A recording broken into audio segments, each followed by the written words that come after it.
So I sold all my analog cameras and got something new. Like I said in my last video, film prices did go up, developing prices as well. I paid like 90 bucks for developing of 2 rolls black and white 35mm and 2 rolls of color film.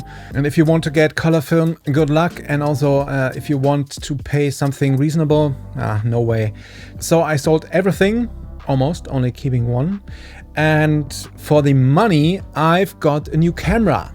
Yes, I talked about the CCD Digicam movement, and yes, I've got a few of those as well. I will talk about those later. But I also wanted to test something. There is a hype about a certain camera, or 2 specific cameras, that I noticed lately, for quite a while actually. Quite a few big YouTubers like Peter McKinnon got a Leica Q2. It inspired me in ways I didn't think were possible.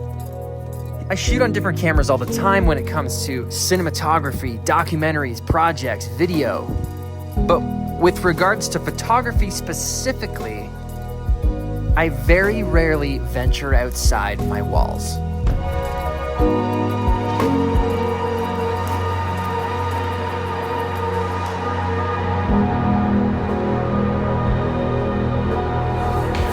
I like it. It's pretty cool.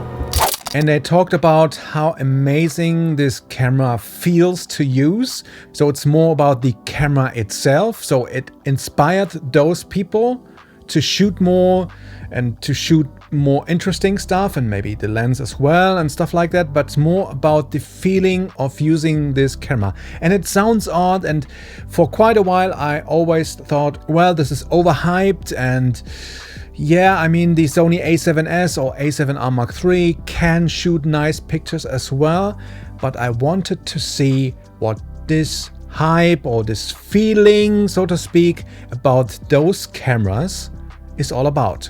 So I wanted to rent a Q2 for a week or so, but it's booked for months. It's hard to get. Also, the Fuji X100V or T or F or whatever version of that camera is also sold out. And good luck getting this camera for a reasonable price on eBay. It's insane. But there's a different kind of camera that is kind of overlooked, but it has one thing that some people don't like, but I think is actually kind of interesting. You can get the same camera basically with the same sensor and the same rangefinder style of EVF and stuff like that, but with an interchangeable lens mount. But some people don't like that, but I think it is actually better. So I got onto MPB and saw this beauty here. So this isn't the Digicam movement camera, because there's actually an XE1 as well, which has a 16 megapixel sensor, and that is considered, and it's also CCD, I think. And this is considered to be a Digicam. So this one is much too modern, much too good. But the funny thing is, on MPB, the XE1 was more expensive. Of course, it is a CCD sensor and is a Digicam. But then I thought maybe it's better anyways for client work to sneak this camera in for client stuff as well, to have a little bit more resolution. And in the end, I wanted to try the form factor of this camera, not the sensor itself. For that, I have the small Digicams and will try those out for that kind of shooting. So yeah, I got the XE3 and I started with the 35 f2 lens, because that is the nifty 50, and 35 to the APS-C crop is like a 50mm anyways, which is my favorite focal length. So I started with that. It also was cheap. The overall size is kind of nice and small and lightweight.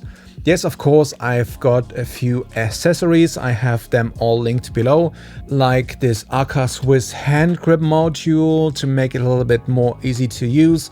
Also, of course, this thumb rest thingy mount and the soft touch shutter release to have it a little bit more ergonomic, because it is really a small camera, which is also quite nice because sometimes even the A7S Mark III with the cage and all that, and with the bigger lenses, is too much. And I wanted to have something small, lightweight, sometimes not looking too professional, to sneak in somewhere or to have just something easy to use in my bag, or just no bag at all, just the camera and one lens, to have a little bit more fun, because with the analog stuff there was no fun anymore. Anyways, but since then I've got a few more lenses actually, because the idea is not having the same focal length than I have for my A7S and A7R Mark III. So I was looking into all the lens options, and right now this one is interesting, quite new, Samyang 1.8. On crop sensor, this is like, it's a bit odd, it's like 112, 113, so more like 105 millimeter. And all the options for the Sony alpha mount, like from Sigma or from Samyang as well, are very big, very heavy, and a bit more expensive actually. So this is interesting lens. I will make a video about this lens soon. I think I will take it on a few projects and will report back. So far, quite interesting lens. A few shots here. It is really nice, lightweight, and for what it is, it's still quite small on this camera body. This is as big as I want to get a lens maybe, because I want to have a small and lightweight setup. And the other option is this one, also from Samyang, autofocus lens, the 12mm 2.0, which is also quite nice. I took a few shots here and there. It is nicely corrected, has a nice look, but sometimes I think it might be too clean. It doesn't have too much character.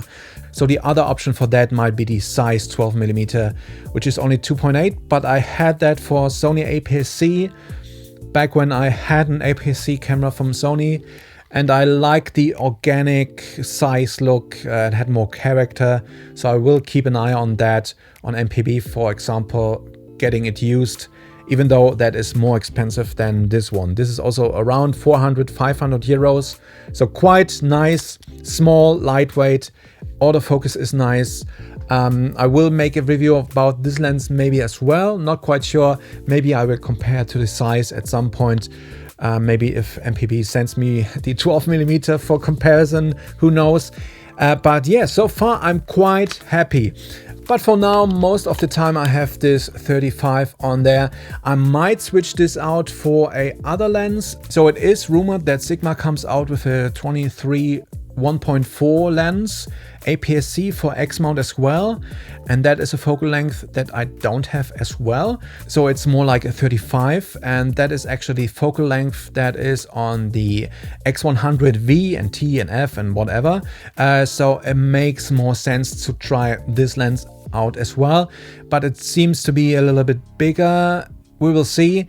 But then again, I have the 50 for my A7S and A7R as well. So the 55 from ZEISS, which is an amazing lens and small and light. So yeah, I might switch this lens out for that 23mm focal length.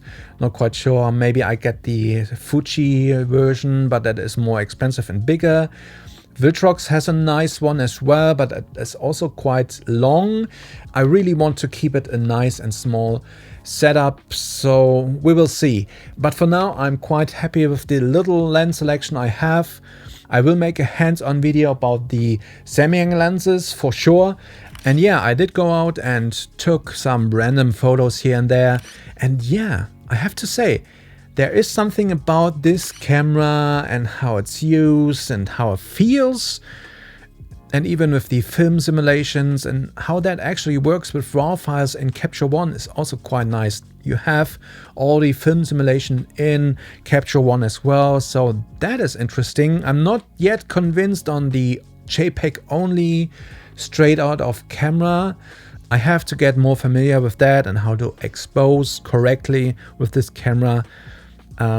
But yeah, so far it is quite a bit of fun, and you take photos differently, I have to say. Maybe it's just the honeymoon phase with this new old camera and we will see how it turns out, even for client work. Anyways, back to the other cameras I've got. Same thing, to switch up things, to have something more fun to use. So the first one is this one. This is quite an interesting little camera. It's the Samsung EX1, and what I really like about this is the flip out screen, which makes this camera really interesting to use. You get low angle shots and all that. The lens is also quite nice, from Schneider Kreuznach, German brand. They make all the lenses for the Phase 1 medium format cameras and also have quite a few cinema lenses. So this is an interesting lens. It is basically 24 1.8 to around, I think, 70, 80 something. But yeah, nice focal range, and photos look quite interesting. I will make a video about this camera as well, maybe compared even to an iPhone, because it's the same kind of shooting style. Just take it out of your pocket, take a snap, done. But it might be more fun to use this. We will see. We compared to the iPhone shots as well, so subscribe to don't miss that video. That will be next, I think, to compare this little nice camera. Hard to find, has a few issues, but overall really nice. I really like this camera. But I also got another one, of course. So this is the Lumix LX3, but it also is a Leica D-Lux4, and the lens is also made by Leica.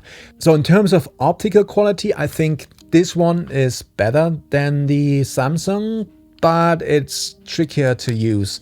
The display is bad, the button layout and how you change settings, I'm not convinced on that. I will make a comparison video maybe, if you want, about those two cameras here. So yeah, I'm not quite sure, but it is also fun to use. Maybe a bit frustrating to get used to it, maybe. So we will see. Anyways, that's about it. That's why I sold all my analog cameras. I mean, some would say, why didn't you get a Sony APS-C camera? I had that, and yeah, not quite sure. It doesn't translate, so to speak. It is really something different about this camera from Fujifilm. Might be the sensor, might be the film simulations, might be the lenses, not quite sure. But it's way more fun shooting with this than with an A6300 or something like that. Yeah. Anyway, just a thought. Next video will be about the EX1 from Samsung, nice little camera, and also I will compare or test out those Samyang lenses for Fuji X. And maybe I will get the Sigma lens, we'll see. Compare that size to the Samyang, not quite sure, it will take a while. And also, there's a new monitor, comparing that to the PD5. It's on the way, we will see. That will be next month maybe. And also a new small rig cage. So lots of new videos coming in the next few weeks. Also client work will get a little bit more busier, so we will see. But anyways, subscribe so you don't miss those videos, and see you in the next one. Thanks for watching. Back to work, right? Yeah, back to work.